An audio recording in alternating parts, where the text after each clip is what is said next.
Good morning friends. पिछले video में हमने छठी शताब्दी ईसा पूर्व का भारत की अर्थव्यवस्था देखी, सामाजिक स्थिति देखी, उसकी राजनीतिक स्थिति देखी। हम सांस्कृतिक स्थिति में हम देखते हैं कि उस समय दो धर्म प्रमुख थे, एक बौद्ध धर्म, दूसरा जैन धर्म। आज हम पढ़ेंगे बौद्ध धर्म। तो बौद्ध धर्म के संस्थापक थे महात्मा बुद्ध। आज का हमारा टॉपिक है बौद्ध धर्म।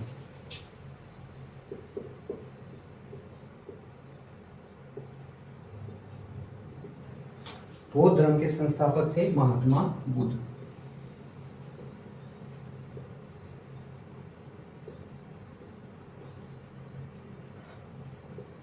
हम बौद्ध धर्म में क्या क्या पढ़ेंगे? हम तो महात्मा बुद्ध का जीवन परिचय पढ़ेंगे, उसके परिवार पढ़ेंगे, गुरु पढ़ेंगे, ज्ञान पढ़ेंगे, ज्ञान का प्रसार पढ़ेंगे, धम्म पढ़ेंगे, संघ पढ़ेंगे, साहित्य पढ़ेंगे, कला पढ़ेंगे और पतन देखेंगे। तो हम सबसे पहले देखते हैं बुद्ध का जीवन परिचय।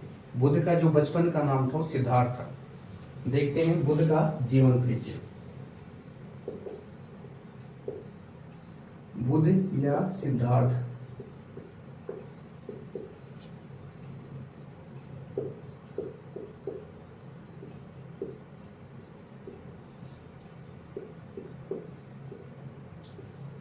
बुद्ध या सिद्धार्थ का जीवन परिचय। जीवन परिचय में हम देखते हैं जन्म,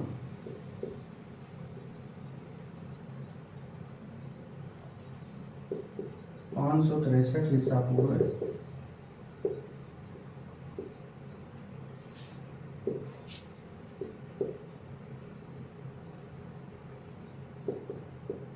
कपिल वस्तु के निकट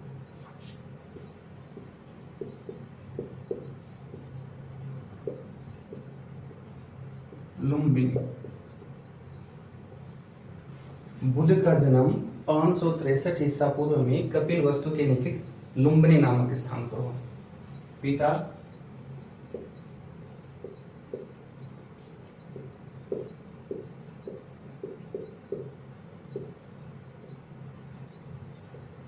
शुद्धोधन, माता महामाया, माता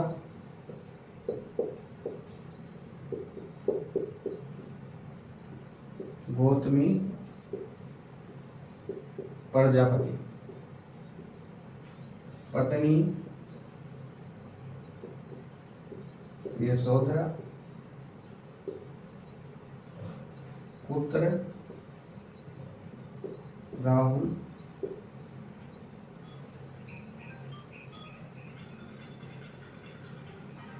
भाई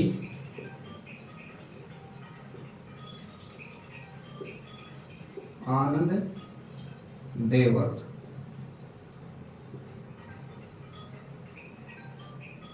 घोड़ा कंकड़,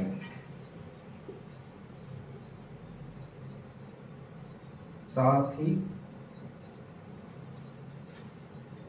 चन्ना। मृत्यु 483 ईसा पूर्व में कुशीनगर में।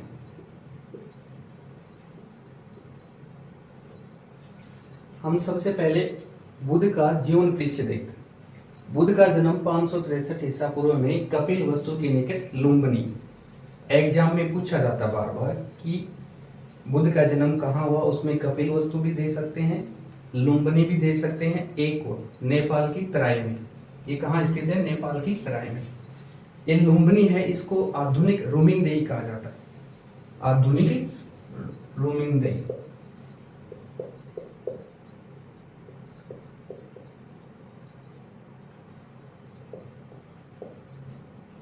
लुम्बिनी को आधुनिक रुमिनदेई कहा जाता है। रुमिनदेई से अशोक का शाक्य मुनि लेख मिलता है जिसमें भूमिकर घटाने की चर्चा की गई। ये भी एग्जाम में बार बार पूछा जाता है।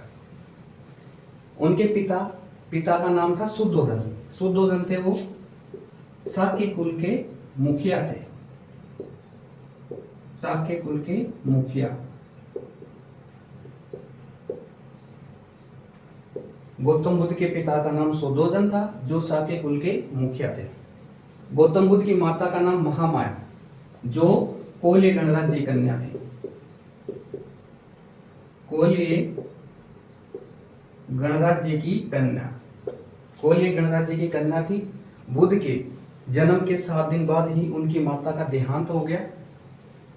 वे माता गौतमी प्रजापति बुद्ध का पालन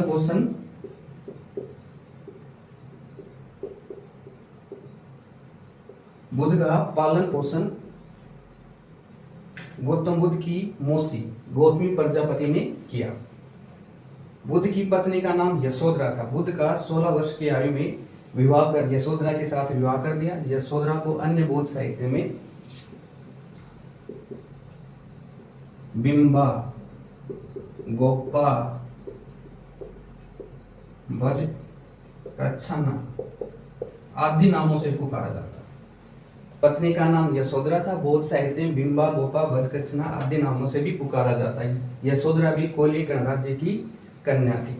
उसके बाद पुत्र 28 वर्ष की आयु में गौतम बुद्ध को एक पुत्र की प्राप्ति हुई, जिसका नाम था राहुल। एग्जाम में पूछा था। बुद्ध की चचेरे भाई, 2 चचेरे भाई थे, आनंद और देवर। आनंद था वो बुद्ध के पक्ष में था, देवर था वो बुद्ध के विपक्ष में था। बुद्ध के घोड़े का नाम कंथक था, सारथी का नाम चन्ना था। बुद्ध की मृत्यु 483 ईसा पूर्व में कुशीनगर में हुई। ये तो हमने देखा जीवन परिचय। अब हम देखते हैं कि बुद्ध में वैराग्य उत्पन्न करने वाले 4 दृश्य जो एग्जाम में पूछे जाते हैं।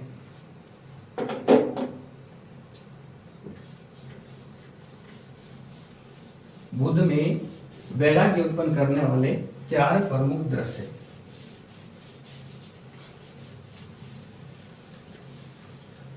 चार प्रमुख दृश्य कौन कौन से हैं?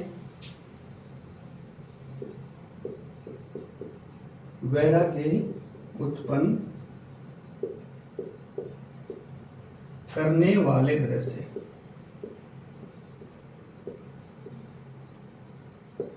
सबसे पहले बुद्ध को दिखाई दिया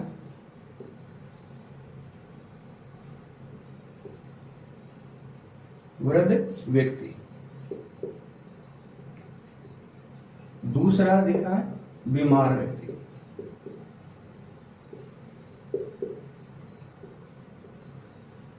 तीसरा मृत व्यक्ति, चौथा दिखा सन्यासी, प्रश्न मुद्रा में सन्यासी। एग्जाम में ये प्रश्न पूछे जाते हैं कि वैराग्य उत्पन्न करने वाले दृश्य कौन से दृश्य, उनका क्रम पूछ सकते हैं। तो क्रम में क्या है? सबसे पहले वृद्ध व्यक्ति दिखा, फिर बीमार व्यक्ति दिखा, मृत व्यक्ति दिखा, फिर सन्यासी व्यक्ति। इनसे प्रभावित होकर महात्मा बुद्ध ने 29 वर्ष की आयु में गृह त्याग दिया और 6 वर्ष की कठोर साधना करने के बाद बुद्ध अपनी कठोर साधना से असंतुष्ट होकर उन्होंने मध्य मार्ग अपनाया। मध्य मार्ग के तहत उन्होंने 49 दिन की तपस्या के बाद उन्हें निरंजना बुद्ध को बोध गया में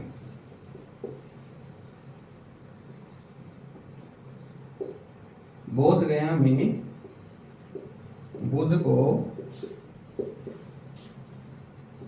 निरंजना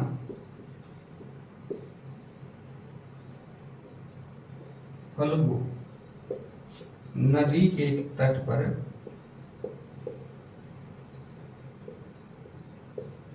पीपल वृक्ष के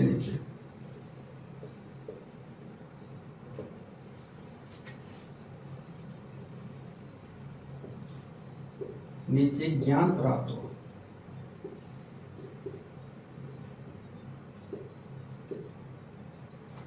ज्ञान प्राप्त हुआ।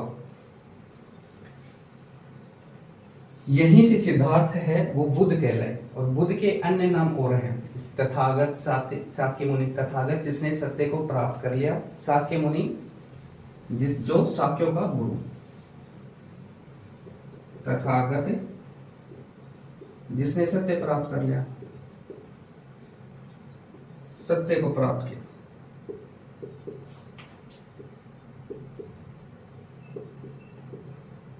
प्राप्त किया शाक्य मुनि।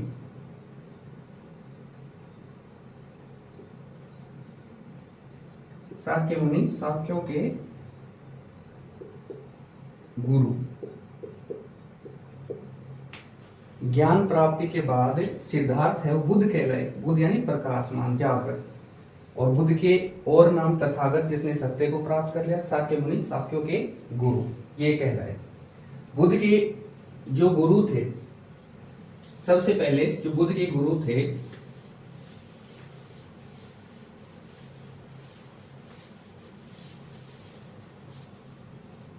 गुरु, हमने बुद्ध के परिवार देखे, हम देख रहे हैं गुरु थे।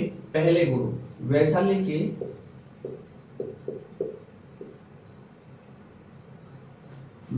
के अलार कलाम।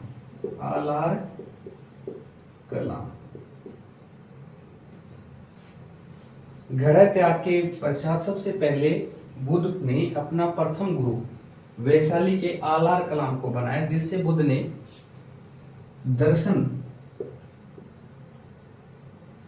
और उपनिषद की शिक्षा ली। दर्शन और उपनिषद की शिक्षा ली।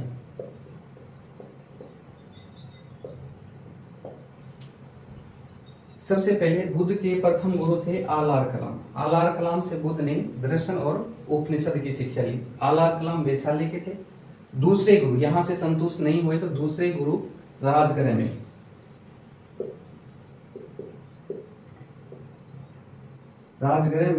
रुद्रक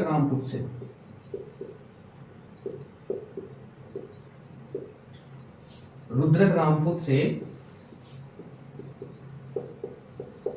योग एवं समाधि की शिक्षा ली।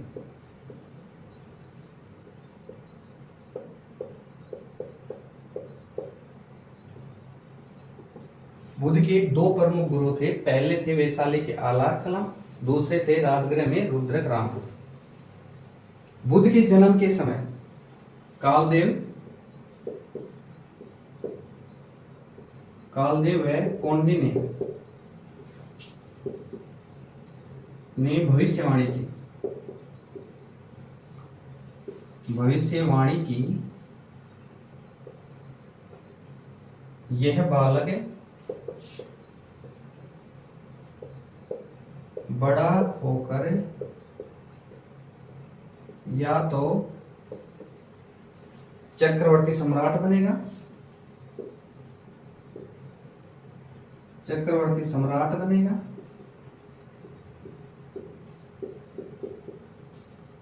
या फिर महान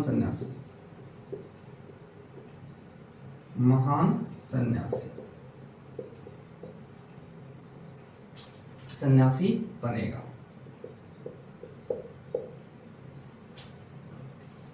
जैसे बुद्ध का जन्म हुआ तो कालदेव और कौंडिन्य ने भविष्यवाणी की कि यह बालक बड़ा होकर या तो चक्रवर्ती सम्राट बनेगा या फिर महान सन्यासी बनेगा।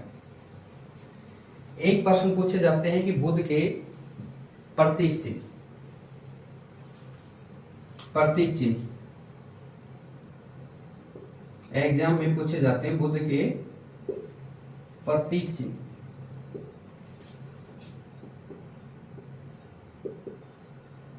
चिन्ह में 4 पशुओं प्रमुख हैं, जैसे गर्भाधान,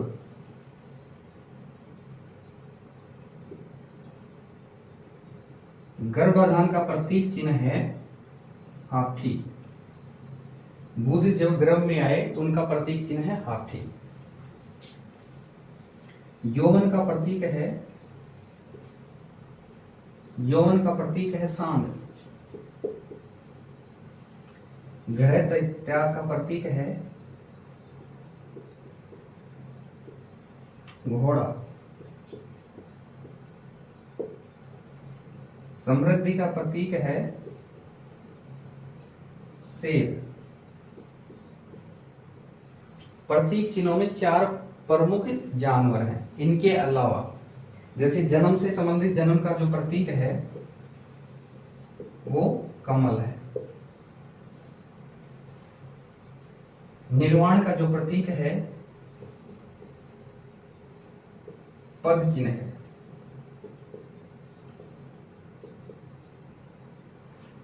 महानिर्वाण,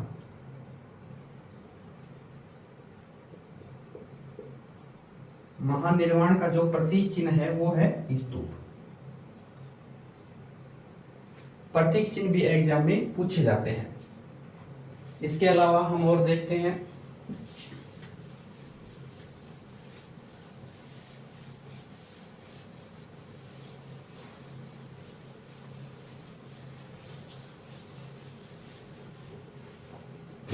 सबसे पहले देखते हैं महाविनिष्क्रमण।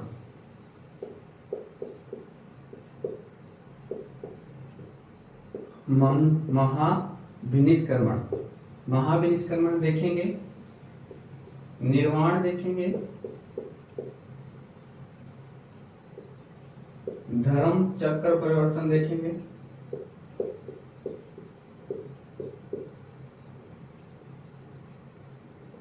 महापरिनिर्वाण देखेंगे।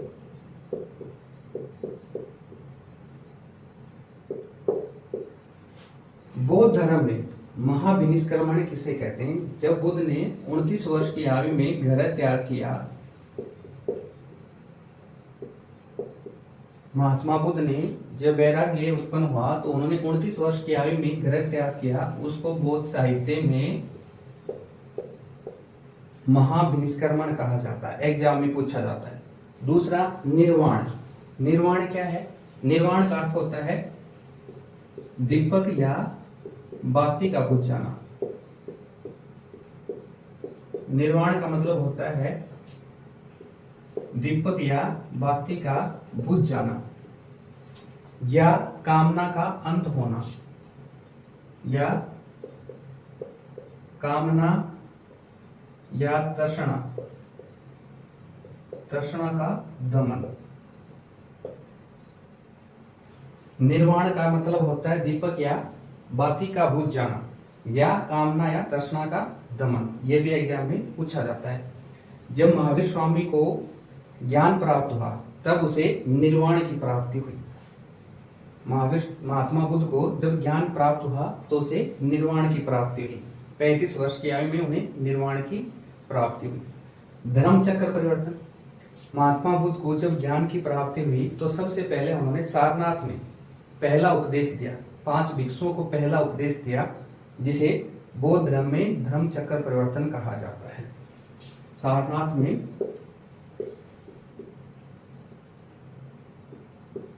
पहला उपदेश, पहला उपदेश क्या कहलाता है? धर्म चक्र परिवर्तन कहा जाता है। चौथा है महापरिनिर्वाण। बौद्ध धर्म में महापरिनिर्वाण किसको कहा जाता है? जैसे 483 ईसा पूर्व में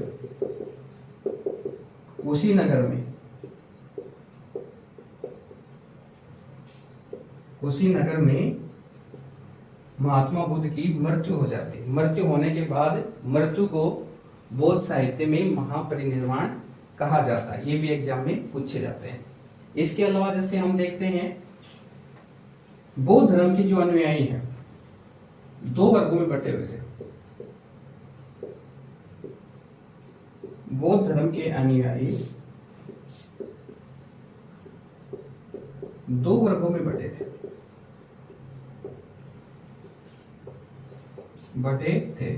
कौन कौन से वर्ग थे वो? पहला है उपासक, दूसरा है भिक्षु। बौद्ध धर्म के अनुयायी 2 वर्गों में बटे थे, उपासक और भिक्षु। उपासक वो होते हैं जो गृहस्थ जीवन में रहते हुए बौद्ध धर्म के अनुयायी हुए, वो क्या कहलाए? उपासक। भिक्षु वो होते हैं जिन्होंने संन्यास ग्रहण करके बौद्ध धर्म को अपनाया, वो भिक्षु कहलाए। उपासक गृहस्थ जीवन जीते हुए बौद्ध अनुयायी हुए, बौद्ध बने। ये पंचशील का पालन करते थे। पंचशील का पालन करते थे। उपासक थे, पंचशील का पालन करते थे। पंचशील क्या है? जैसे हत्या है, चोरी है, व्यभिचार है, असत्य है, मादक पदार्थों के सेवन से दूर रहना, ये 5 नियम थे जिन्हें पंचशील कहा जाता है। इनका पालन उपासक करते थे जो गृहस्थ जीवन जीते हुए बौद्ध बने। उसके अलावा पंचशील का सिद्धांत एग्जाम में ये भी पूछा जाता है कि पंचशील का सिद्धांत कहाँ से लिया गया? बौद्ध धर्म में पंचशील का सिद्धांत कहाँ से लिया गया है? तो कहाँ से लिया गया?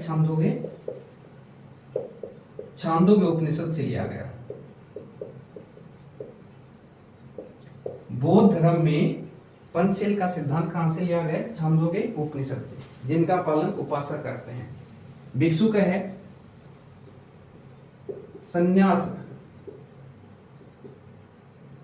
संन्यास ग्रहण करके बौद्ध बने जो 10 शीलों का पालन करते हैं। शीलों का पालन करते हैं।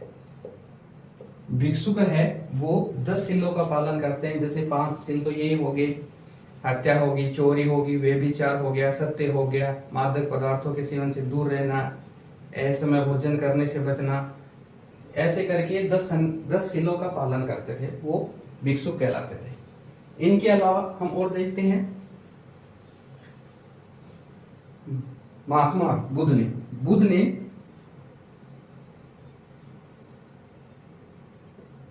ने वर्षा काल में सर्वाधिक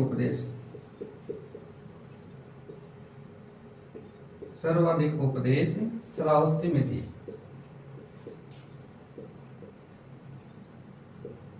श्रावस्ती जो कौशल देश की राजधानी थी, कौशल महाजनपद की राजधानी थी, श्रावस्ती में सबसे ज्यादा उपदेश बुद्ध ने वर्षा काल में सर्वाधिक उपदेश श्रावस्ती में दिए। सबसे ज्यादा अनुयायी भी श्रावस्ती में बने बुद्ध के। उसके अलावा बुद्ध है जो धर्म प्रचार के रूप में कभी भी अवंती नहीं गए, एग्जाम में पूछा जाता है। बुद्ध धर्म प्रचार के लिए कभी अवंती नहीं गए।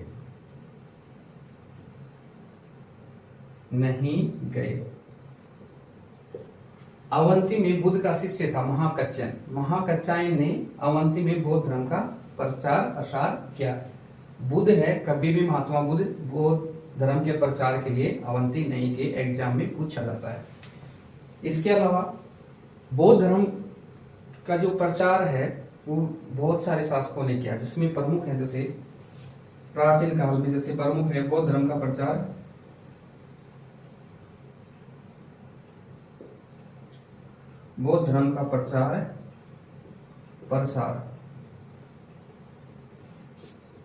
करने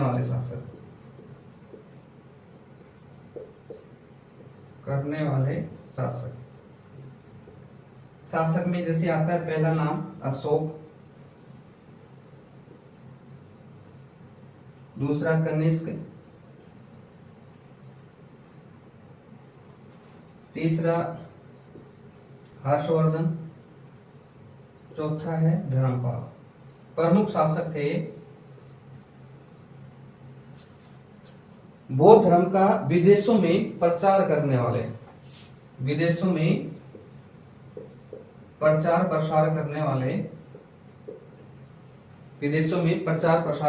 शासक कौन थे?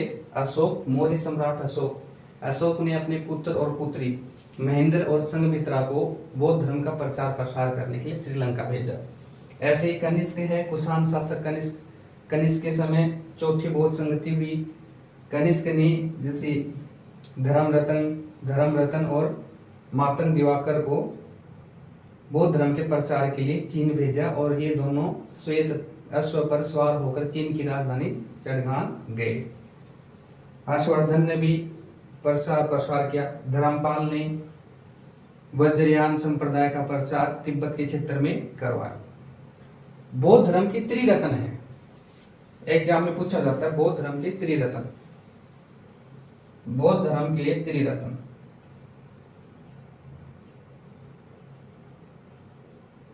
धर्म के त्रिरत्न, त्रिरत्न है पहला बुद्ध, धम्म, संघ। बौद्ध धर्म के त्रिरत्न बुद्ध, धम्म, संघ एग्जाम में बार बार पूछा जाता है। अब हम जैसे पढ़ते हैं, हमने बुद्ध का जीवन परिचय देख लिया, परिवार देख लिया, गुरु देख लिया, ज्ञान की प्राप्ति देख ली। अब हम देख रहे हैं, हम पढ़ेंगे धम्म। धम्म देखते हैं।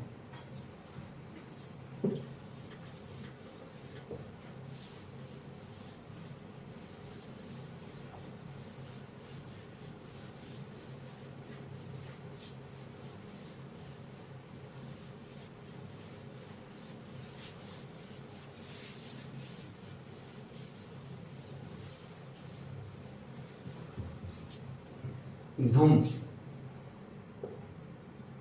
बौद्ध धर्म के त्रिरत्न है बुद्ध, धम्म, संघ। हमने बुद्ध पढ़ लिया, हम पढ़ेंगे धम्म। धम्म में क्या है, जैसे देखो अनिश्वरवादी है। बौद्ध धर्म कैसा है, अनिश्वरवादी है। दूसरा अनात्मवादी,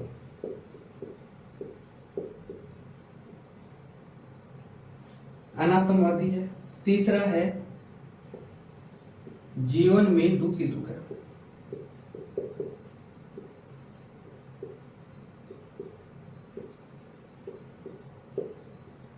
जीवन में दुख ही दुख है।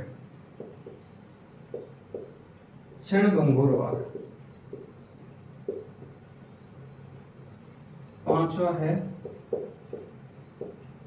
कर्मफल और पुनर्जन्म में विश्वास।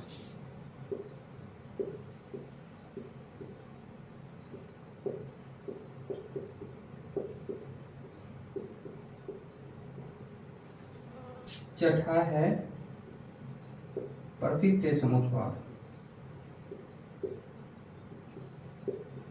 प्रतीत्य समुत्पाद। सातवां है अष्टांगिक मार्ग।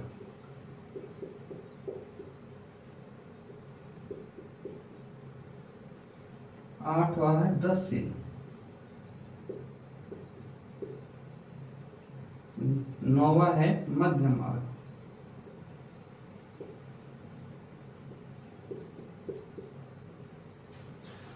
बौद्ध धर्म की क्या विशेषता है, जैसे अनिश्वरवादी है। बौद्ध धर्म है वो ईश्वर में विश्वास नहीं करता और न वो वेदों की प्रामाणिकता में विश्वास करते हैं। दूसरा है अनात्मवादी, बौद्ध धर्म है वो आत्मा में विश्वास नहीं करता। तीसरा है बौद्ध धर्म मानता है जीवन में दुख ही दुख है। चौथा है क्षण भंगुरवाद, ये भी बौद्ध धर्म में माना जाता है कि शरीर है वो क्षण भंगुरवाद है और ये 5 स्कंदों से मिलकर बना होता है। पांचवा है कर्मफल और पुनर्जन्म में विश्वास। बौद्ध धर्म है वो कर्मफल और पुनर्जन्म में विश्वास करता है, लेकिन पुनर्जन्म वो आत्मा का पुनर्जन्म नहीं, कर्मफल के पुनर्जन्म में विश्वास करता है। शेष कर्मफल रहने के कारण ही पुनर्जन्म होता है।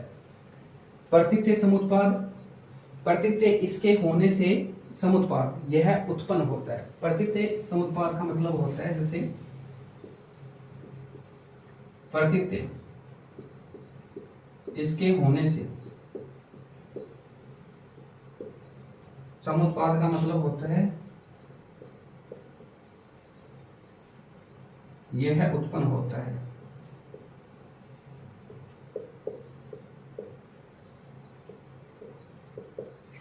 प्रतीत्य समुत्पाद का मतलब होता है, प्रतीत्य का मतलब होता है इसके होने से समुत्पाद यह उत्पन्न होता है।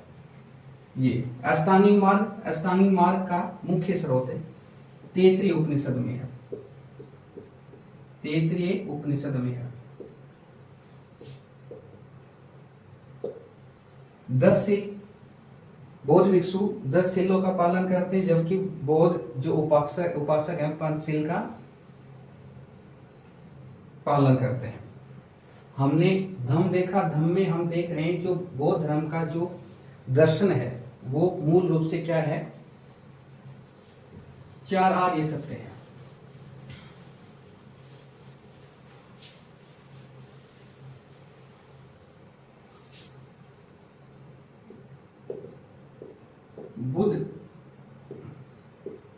के दर्शन का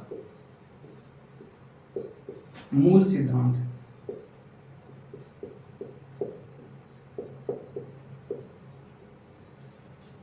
चार आर्य सत्य हैं। चार आर्य सत्य हैं। बुद्ध के दर्शन का जो मूल सिद्धांत है वो क्या है? चार आर्य सत्य। चार आर्य सत्य क्या क्या है? जैसे पहला है दुख, दूसरा है दुख समुदाय,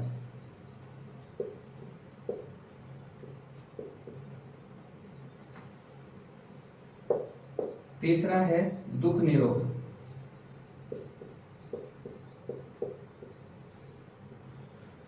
चौथा है दुख निरोध गामिनी,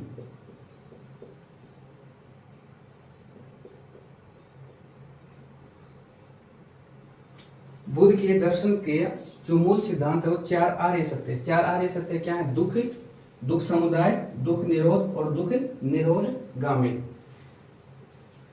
बुद्ध के दर्शन के अनुसार ये जीवन में दुख ही दुख है, जैसे जन्म, वृद्धावस्था, मरण, दरिद्रता, व्याधि, सारे इन सभी से क्या है? दुख ही दुख मिलते हैं। तो बुद्ध के दर्शन के अनुसार जीवन में दुख ही दुख है। दुख जीवन में दुख ही दुख है। दुख समुदाय, दुख समुदाय को बुद्धिवाद भी कहा जाता है। दुख समुदाय को बुद्धिवाद भी कहा जाता है। दुख निरोध को आशावाद भी कहा जाता है। दुख निरोध गामिनी को प्रक्रियावाद भी कहा जाता है, वाद भी कहा जाता है। दुख समुदाय को जैसे देखो, बौद्ध दर्शन के अनुसार जीवन में दुख ही दुख है। अगर दुख है तो दुख का कारण है।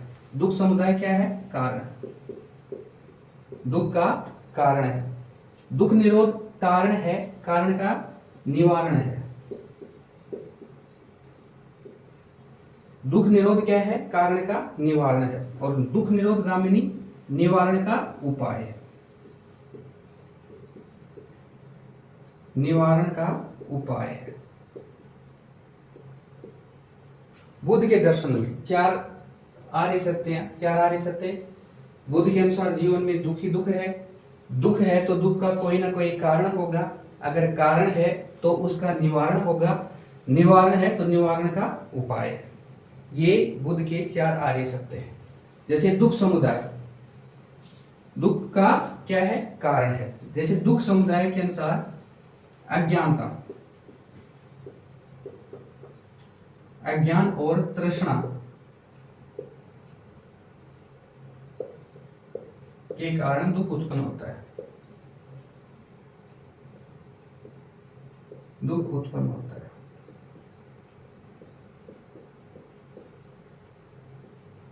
पहला आर्य सत्य है दुख, दूसरा है दुख समुदाय।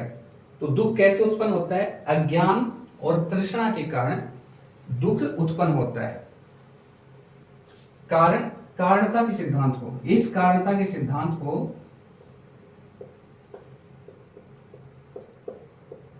कारणता के सिद्धांत को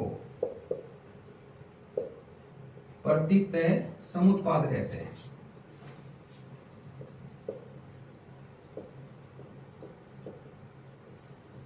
जो ये कारणता का सिद्धांत है इसे क्या कहते हैं? प्रतीतः समुत्पाद। प्रतीतः इसके होने से यह उत्पन्न होता है। अज्ञानता के कारण तृष्णा उत्पन्न होती है। यह है प्रतीतः समुत्पाद। प्रतीतः समुत्पाद में 12 चक्र हैं। 12 चक्र होते हैं प्रतीतः समुत्पाद में, इसलिए इसे 10 निदान भी कहा जाता है। निदान कहा जाता है। ये एग्जाम में पूछा जाता है कि प्रतीतः समुत्पाद किस आर्य सत्य में शामिल है? दुखी समुदाय में शामिल है। ठीक है। प्रतीतः समुत्पाद को कारणता के सिद्धांत कहा जाता है। कारणता के सिद्धांत प्रतीतः मतलब इसके होने से यह उत्पन्न होता है। अज्ञानता के कारण तृष्णा जन्म लेती है, दुख का जो कारण है। दुख निरोध आशावादी, तृष्णा को त्याग कर, तृष्णा को त्याग कर हम दुख से बच सकते हैं। बच सकते हैं। तीसरा जो आर्य सत्य है, दुख निरोध। दुख निरोध यानी निवारण। निवारण कैसे? हम तृष्णा को त्याग कर दुख से बच सकते हैं। तृष्णा को कैसे त्यागेंगे? जब अज्ञानता, हम ज्ञान प्राप्त करेंगे तब हम तृष्णा को त्यागेंगे। दुख निरोध गामिनी या प्रक्रियावाद निवारण ही उपाय है। अष्टांगिक है।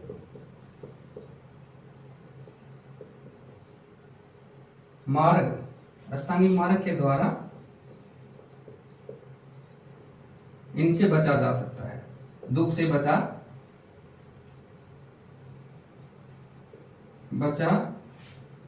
जा सकता है। अष्टांगिक मार्ग के द्वारा दुख से बचा जा सकता है। अष्टांगिक मार्ग जैसे सम्यक ज्ञान, सम्यक समाधि, सम्यक संकल्प, अष्टांगिक मार्ग। अष्टांगिक मार्ग से दुख से बचा जा सकता है।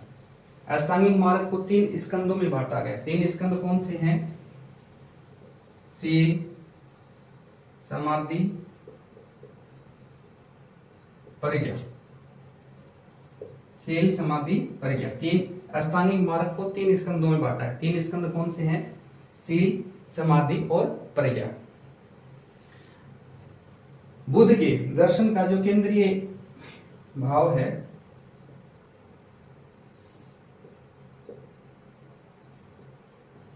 बुद्ध के दर्शन का केंद्रीय भाव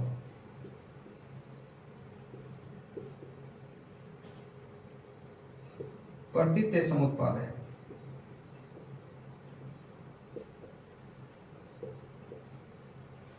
बुद्ध के दर्शन का केंद्रीय भाव प्रतीत्य समुत्पाद है। हमने धम्म देख लिया, अब हम देख रहे हैं संघ, बोध संघ।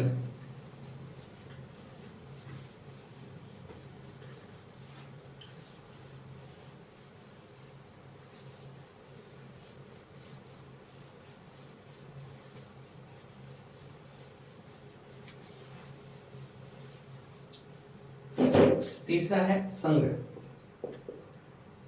हमने बुद्ध देख लिया, धम्म पढ़ लिया, अब हम पढ़ रहे हैं संघ। संघ में क्या है? भिक्षुओं से संबंधित नियम।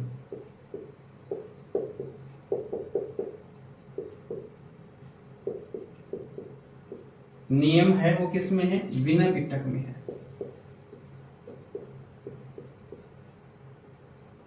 विनय पिटक में 262 नियम है।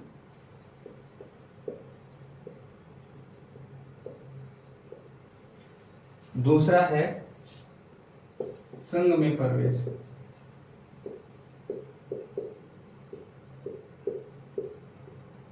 तीसरा है उपसंपदा। चौथा है पातिमोक्ष, पवारण या पवारण। बौद्ध संघ का क्या है? लोकतांत्रिक कार्य प्रणाली। कार्य प्रणाली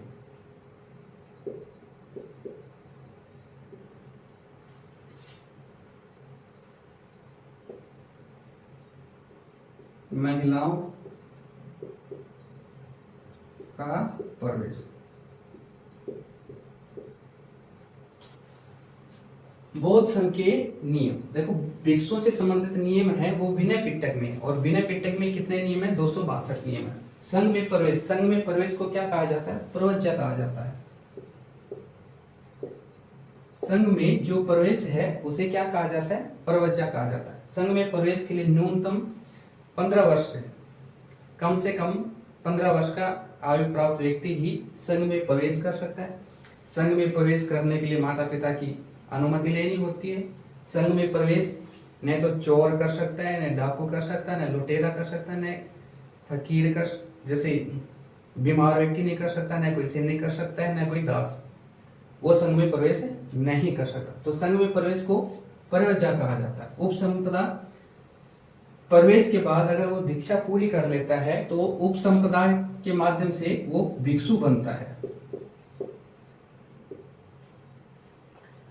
संघ में प्रवेश के बाद अगर योग्यता पूरी कर लेता है तो वो उपसंपदा कहलाती है, और उपसंपदा पूरी होने के बाद ही वो भिक्षुक कहलाता है। पातिमोक्ष या पवारण, पातिमोक्ष या पवारण क्या कहलाती है? पातिमोक्ष वो होता है जिसमें बौद्ध भिक्षुओं द्वारा, पातिमोक्ष है बौद्ध भिक्षुओं द्वारा, पातिमोक्ष बौद्ध भिक्षुओं द्वारा की गई गलती का प्रायश्चित करना,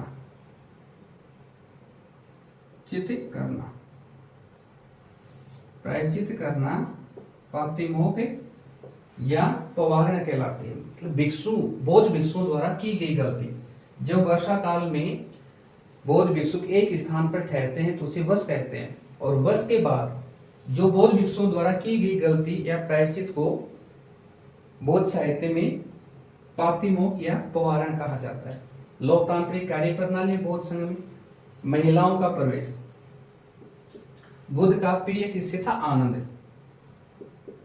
आनंद के कहने पर वैशाली में सबसे पहले महिलाओं को बौद्ध संघ में प्रवेश दिया गया, और पहली जो महिला भिक्षुणी बनी वो थी गौतमी प्रजापति। गौतमी प्रजापति बौद्ध धर्म की पहली प्रथम भिक्षुणी, प्रथम भिक्षुणी, प्रथम भिक्षुणी थी गौतमी प्रजापति। कहाँ बनी? वैशाली में। और आनंद के कहने पर बुद्ध ने महिलाओं को बौद्ध संघ में प्रवेश की इजाजत दी। दूसरी बौद्ध भिक्षुणी बनी वैशाली की अम्रपाली। वैशाली की नगर वधु, वैशाली की या गणिका। दूसरी बौद्ध भिक्षुणी कौन थी? अम्रपाली।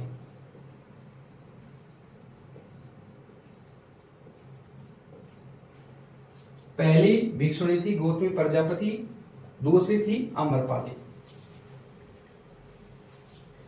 इसके बाद में हमने बुद्ध पढ़ लिया, बौद्ध धर्म के त्रिरत्न थे बुद्ध, धम्म, संघ, ये तीन पढ़ लिए। अब हम देखते हैं बौद्ध धर्म से संबंधित 4 बौद्ध संगतियां हुई। 4 बौद्ध संगतियों में देखते हैं क्या क्या हुआ।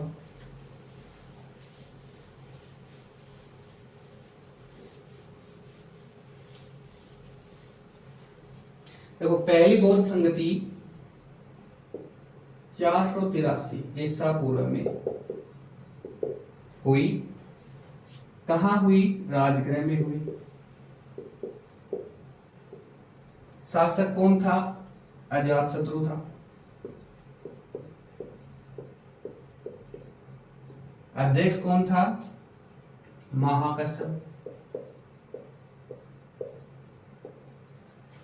पहली बौद्ध संगति 483 ईसा पूर्व में राजगृह में हुई। शासक था अजातशत्रु और अध्यक्ष था महाकश्यप।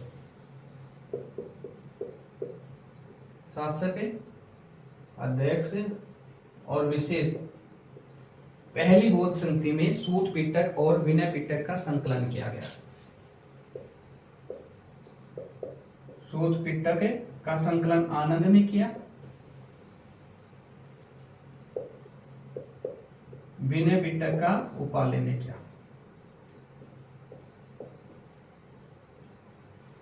पहली बौद्ध संगति 483 ईसा पूर्व में राजगृह में अजातशत्रु के समय महाकश्यप अध्यक्ष थे। उसमें क्या हुआ? सूत पिटक और विनय पिटक का संकलन किया गया। सूत पिटक का आनंद ने किया और विनय पिटक का उपाले ने किया। दूसरी बौद्ध संगति ठीक 100 वर्ष बाद 383 ईसा पूर्व में वैशाली में हुई। वैशाली में शासक था कालाशोक। शिशुनाग वंश का शासक था कालाशोक। अध्यक्ष था सावकमीर। सावकमीर भी लिखा रहता है, सर्वकामनी भी लिखा रहता है, या सभाकामी भी लिखा रहता है। अध्यक्ष थे सावकमीर या सर्वकामनी। दूसरी बौद्ध संगति में क्या हुआ कि बौद्ध धर्म में मतभेद के कारण 2 संप्रदाय हुए, कौन से संप्रदाय थे? जैसे दो विशेष क्या था, स्थविर या थेरवादी, दूसरा था महासंघिक।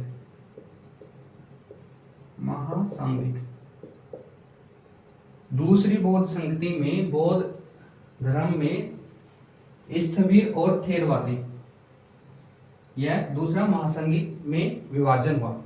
एक एग्जाम में प्रश्न पूछा जाता है कि बौद्ध धर्म का सबसे प्राचीन संप्रदाय कौन सा है, तो कौन सा संप्रदाय है? थेरवादी।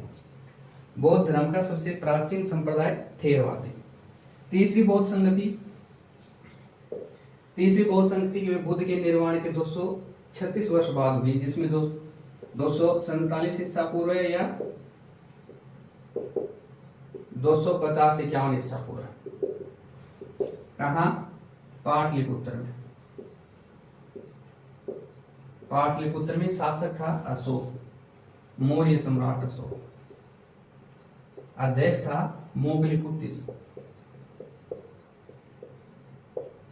मोगलिपुत्र। तीसरी बौद्ध संगति में जो तीसरा पिटक बच गया, विनय पिटक, अभिधम पिटक, उसका संकलन, अभिधम पिटक का संकलन किसने किया? मोगलिपुत्र ने। तीसरी बौद्ध संगति में क्या किया? अभिधम पिटक का संकलन किया। किसने किया? मोगलिपुत्र ने। चौथी बौद्ध संगति प्रथम शताब्दी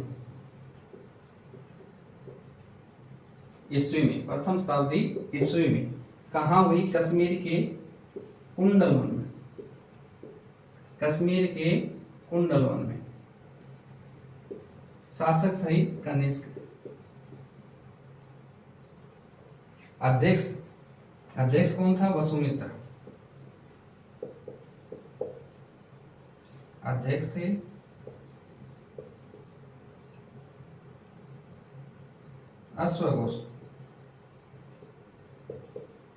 अश्वघोष थे उपाध्यक्ष।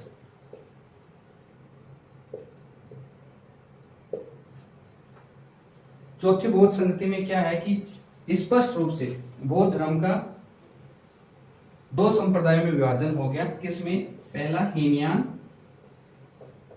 दूसरा महायान। बौद्ध धर्म का स्पष्ट रूप से विभाजन चौथी बौद्ध संगति में हुआ, कनिष्क के समय हुई। इसके अध्यक्ष थे वसुमित्र और उपाध्यक्ष थे अश्वघोष। कनिष्क ने चौथी बौद्ध संगति पार्श्व के कहने पर आयोजित की। हमने बौद्ध संगति देखी। बौद्ध संगति के बाद हम देखते हैं साहित्य, बौद्ध धर्म का साहित्य। हम साहित्य देखते हैं जिसमें हीनयान का साहित्य देखेंगे, महायान का साहित्य देखेंगे।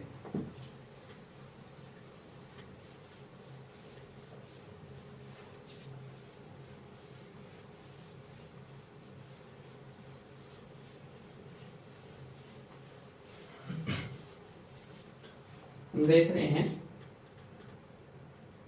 साहित्य से पहले हम देखते हैं कि जैसे हीनयान और महायान। हीनयान, महायान।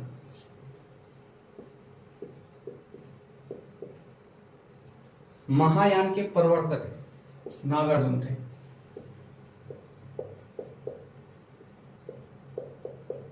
नागार्जुन महायान के प्रवर्तक थे नागार्जुन। हीनयान आगे चलकर दो संप्रदायों में विभाजित हो गया। कौन कौन से? जैसे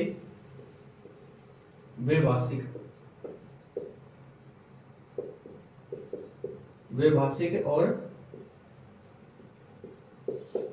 स्वतांत्रिक संप्रदाय। हीनयान आगे चलकर दो संप्रदाय में विभाजित हो गया, वैभाषिक और स्वतांत्रिक। महायान भी आगे चलकर दो संप्रदाय में बट गया। कौन कौन से थे दो संप्रदाय?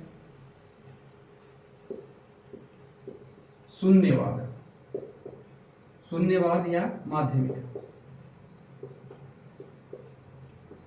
दूसरा था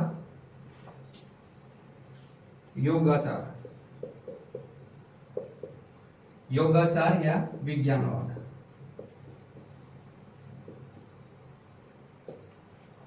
योगाचार या विज्ञानवाद। केन्यान 2 संप्रदाय में बटा, महायान पे आगे चलकर 2 संप्रदाय में बटा, शून्यवाद या माध्यमिक, योगाचार या विज्ञानवाद।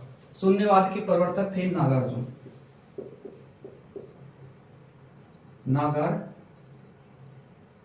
शून्यवाद के प्रवर्तक थे नागार्जुन। योगाचार के प्रवर्तक थे मैत्रेय। 3वीं सदी ईस्वी में योगाचार विज्ञानवाद हुआ। ये शून्यवाद माध्यमिक 1ली सदी ईस्वी में हुआ। हमने ये देख लिया। अब हम देखते हैं इनका जो साहित्य है, साहित्य कैसा है केन्यान और महायान का।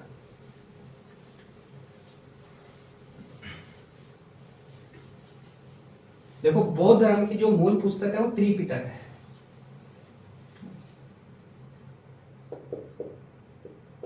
बौद्ध धर्म की मूल पुस्तक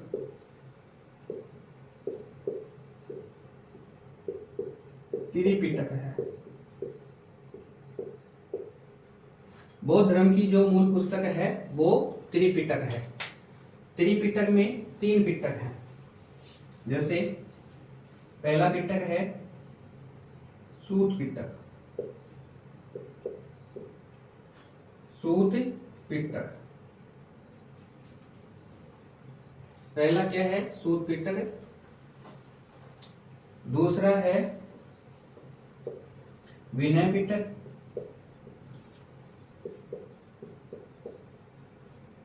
तीसरा है अभिधम पिटक।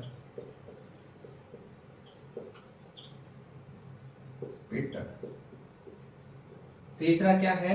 अभिधम पिटक। विनय पिटक में क्या है? बुद्ध के उपदेश है। विनय पिटक में बुद्ध के उपदेश या वचन, जिसका संकलन पहली बौद्ध संगति में किसने किया था? आनंद ने। विनय पिटक में क्या है? बौद्ध संघ के नियम। बौद्ध संघ के नियम कितने? 262 नियम। इसका संकलन पहली बौद्ध संगति में उपाल्य ने किया था। अभिधम पिटक, इसका संकलन 3री बौद्ध संगति में। इसमें क्या है? बुद्ध के दर्शन या बौद्ध धर्म के दर्शन, बुद्ध के दार्शनिक सिद्धांत है।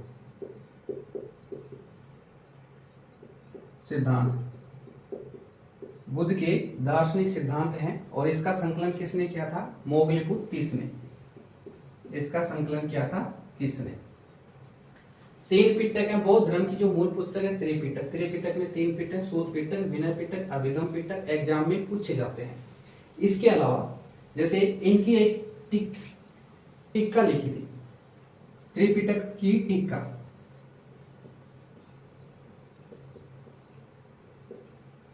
टीका बुद्ध घोष की। बुद्ध घोष की विशुद्धि।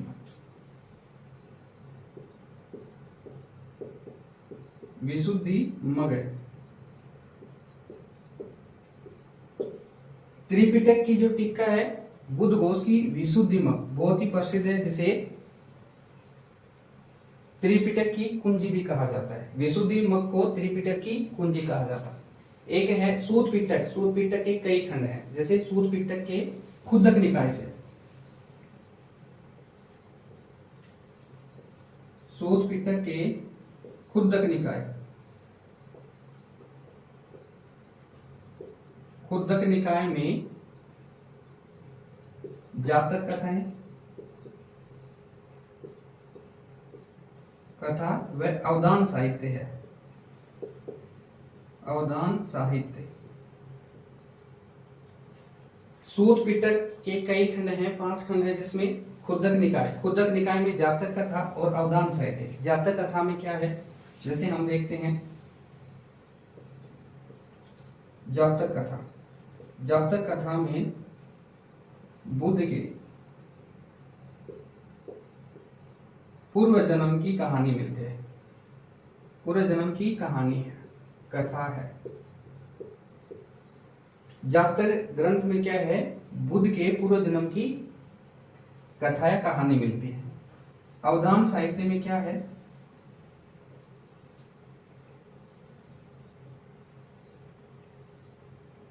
अवधान साहित्य में बौद्ध भिक्षुओं के पूर्व जन्म की कहानी है।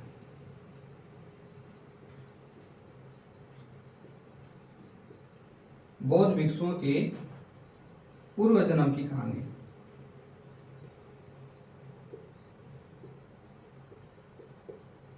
पूर्व जन्म की कहानी है।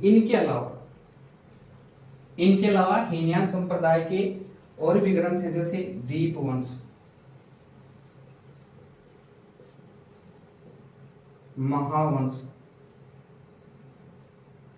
मिलिंद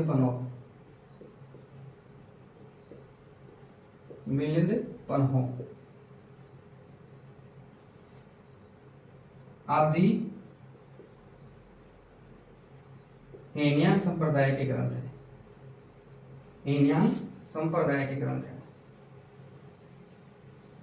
हीनयान संप्रदाय का साहित्य है।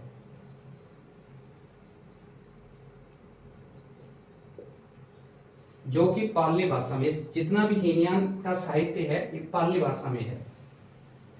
ये किसमें है? पाली भाषा में। ये सारा साहित्य जो त्रिपिटक है या त्रिपिटक की जो टीका है, बुद्ध घोष की विशुद्धि मग, सूत पिटक, कुद्दक निकाय में जातक, कथावधान साहित्य, दीपवंश, महावंश, मिलिंद पन्हो, सारी की सारी है पाली साहित्य में, पाली भाषा में लिखी हुई। ये हीनयान का साहित्य है, पाली भाषा में लिखा है, पाली भाषा में लिखा है। अब हम देखते हैं महायान का साहित्य। साहित्य के संदर्भ में हम देखते हैं तो सबसे पहले आता है इनका आगम साहित्य, वेपुल सूत्र। वेपुल सूत्र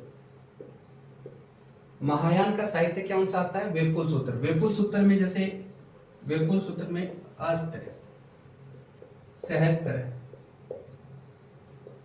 प्रज्ञा, पारमिता,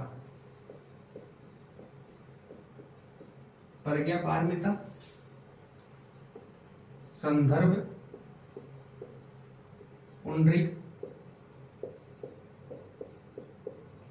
और दिव्यवदान,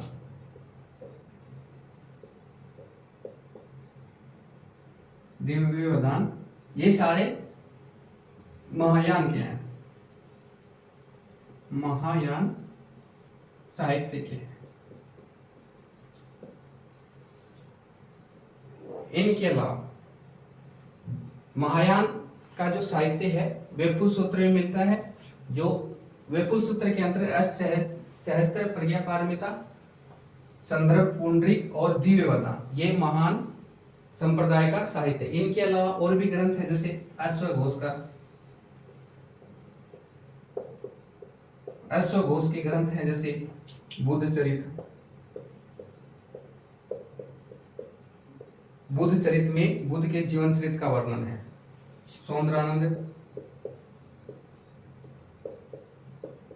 सौंदरानंद, सारिपुत्र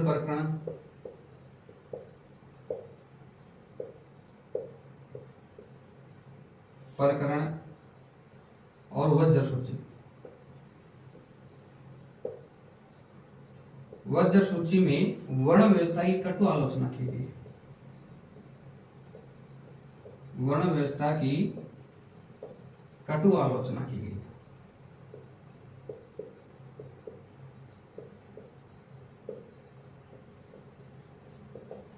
देखो ये तो थे इसमें अश्वघोष की बुद्ध चरित, सौंदरानंद, सारिपुत्र प्रकरण, वज्रसूची, ये भी महायान संप्रदाय का साहित्य है और वज्रसूची में वर्ण व्यवस्था की कटु आलोचना की गई है।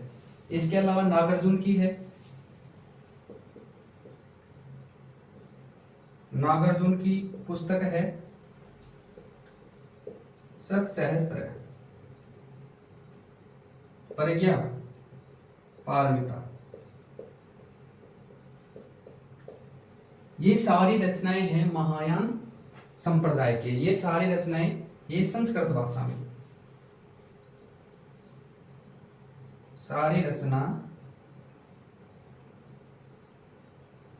संस्कृत भाषा में है।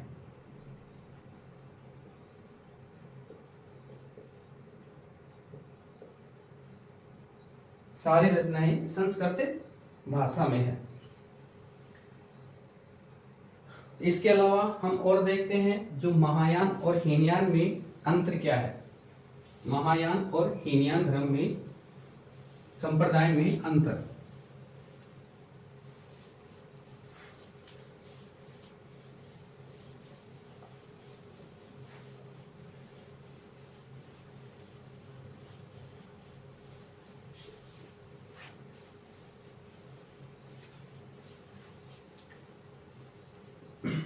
चौथी बौद्ध संगति में बौद्ध धर्म दो संप्रदायों में बट गया, हीनयान और महायान।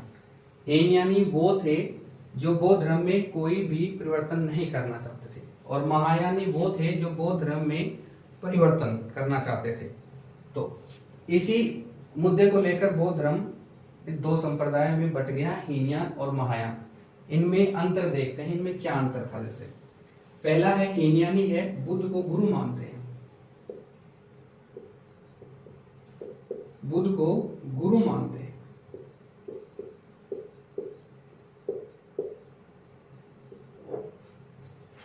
महायानी है वो बुद्ध को देवता मानते हैं, महायानी है बुद्ध को देवता मानते हैं।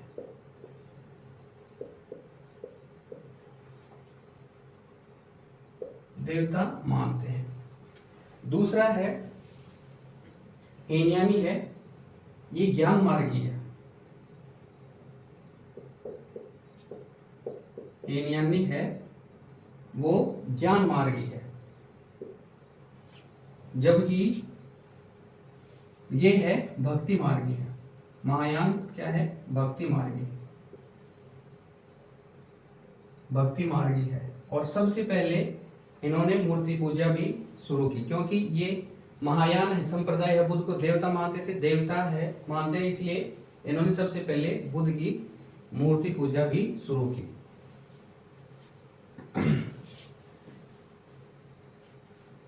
भक्ति मार्गी है, और भक्ति मार्गी होने के कारण इन्होंने क्या किया? बोधिसत्व की कल्पना की। महायान ने बोधिसत्व की संकल्पना की। जो सबसे प्रसिद्ध या लोकप्रिय जो बोधिसत्व थे वो थे अवलोकितेश्वर। अवलोकितेश्वर सबसे प्रिय या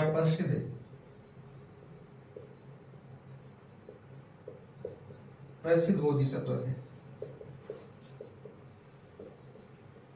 सत्व है।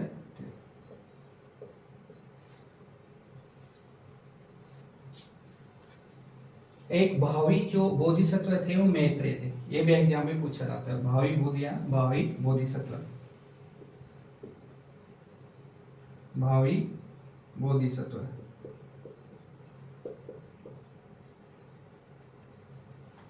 मैत्रेय थे। हीनयान का जो साहित्य है वो पाली भाषा में था।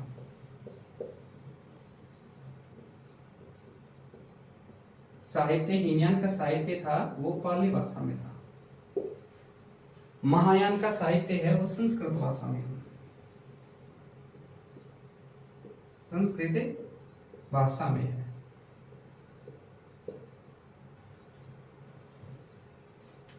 ये हीनयान और महायान के प्रमुख अंतर है।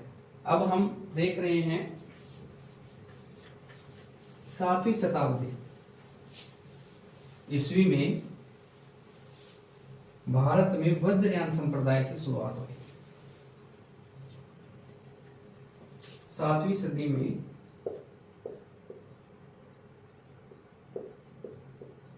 ईस्वी में वज्रयान की शुरुआत हुई, संप्रदाय की शुरुआत हुई।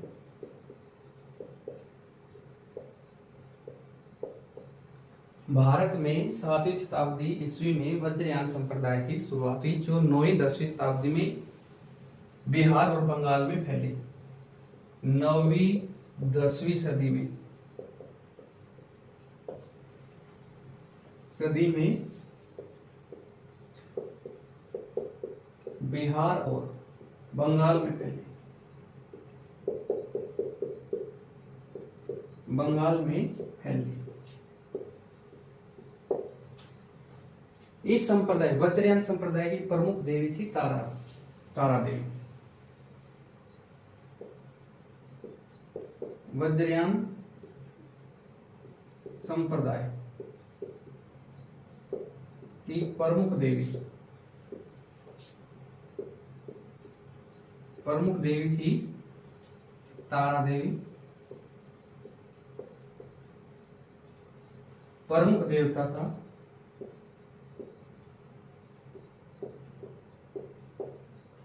हेरुक। एग्जाम में पूछे जाते हैं। 10वीं सदी में बंगाल में एक और संप्रदाय का उदय हुआ, वो था सहजयान। बंगाल में 10वीं सदी में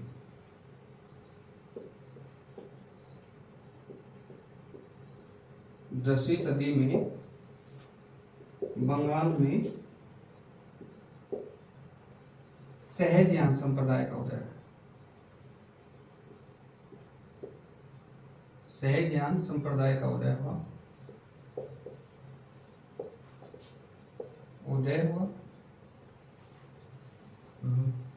वज्रयान और सहजयान के बीच एक कालचक्र संप्रदाय का भी उदय हुआ।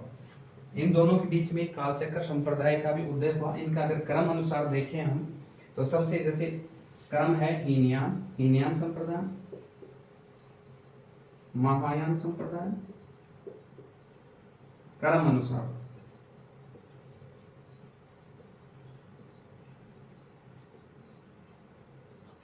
हीनयान संप्रदाय, महायान, वज्रयान, कालचक्रयान और सहजयान।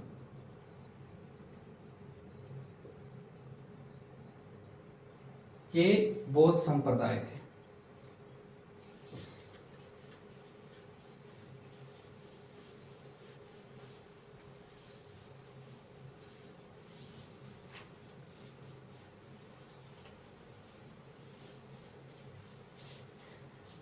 ये हुआ बौद्ध धर्म के पतन का कारण। हम देखते हैं बौद्ध धर्म के जो पतन के क्या कारण थे।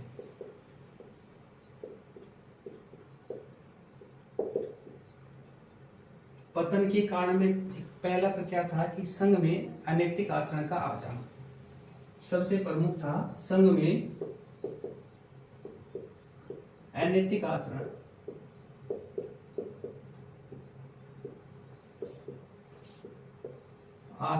का आ जाना।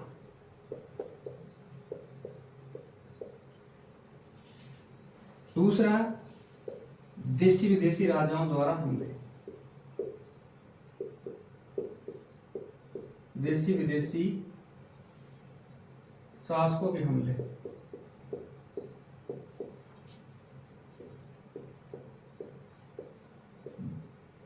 बौद्ध धर्म पे देशी विदेशी शासकों के हमले हुए, जिसमें पुष्यमित्र शुंग को बौद्धों का शत्रु कहा जाता है। गौड़ शासक शशांक ने बोधि वृक्ष को कटवा दिया था। इस कारण से भी धीरे धीरे बौद्ध धर्म का पतन हुआ। बौद्ध धर्म के बुनियादी सिद्धांतों को छोड़ देना। बौद्ध धर्म के बुनियादी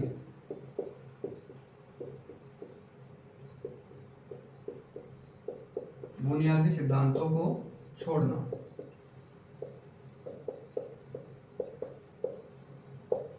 चौथा था शंकराचार्य द्वारा बौद्ध मतों का खंडन। शंकराचार्य द्वारा बौद्ध मतों का खंडन करना।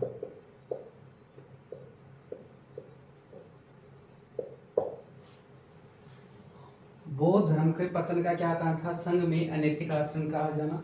देशी विदेशी शासकों के हमले के कारण भी बौद्ध धर्म के बुनियादी सिद्धांत थे उनको छोड़ दिया था। शंकराचार्य द्वारा बौद्ध मतों का खंडन करना, इस कारण बौद्ध धर्म का पतन हुआ। और बौद्ध धर्म की देन क्या देन थी? बौद्ध धर्म की देन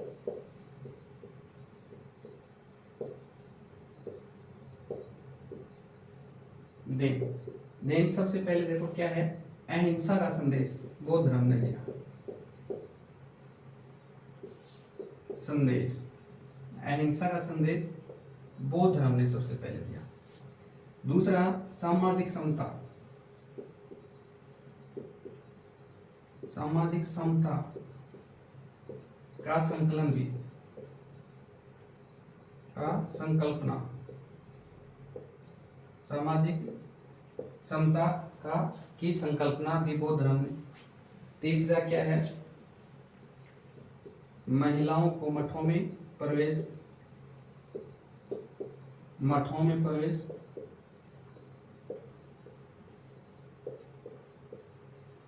चौथा है मूर्ति पूजा,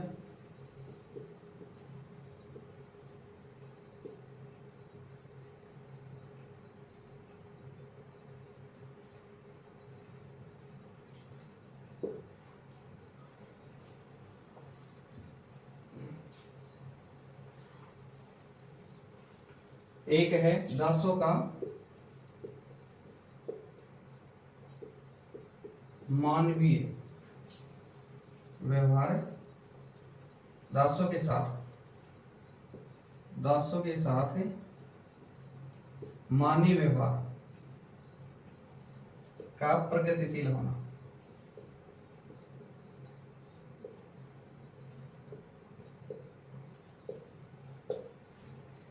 ये हमने बौद्ध धर्म के पतन के कारण देखे, बौद्ध धर्म की भारत को देन देखी जिसमें अहिंसा का संदेश दिया बौद्ध धर्म ने, सामाजिक समता की संकल्पना दी, महिलाओं को मठों में प्रवेश, मूर्ति पूजा, दासों के साथ मानवीय व्यवहार का प्रगतिशील होना, सम्राट चक्रवर्ती की संकल्पना भी बौद्ध धर्म की देन है। हमने ये बौद्ध धर्म पढ़ा। ये वीडियो आपको पसंद आए तो लाइक करें, शेयर करें, सब्सक्राइब करें। Thank you for watching this video.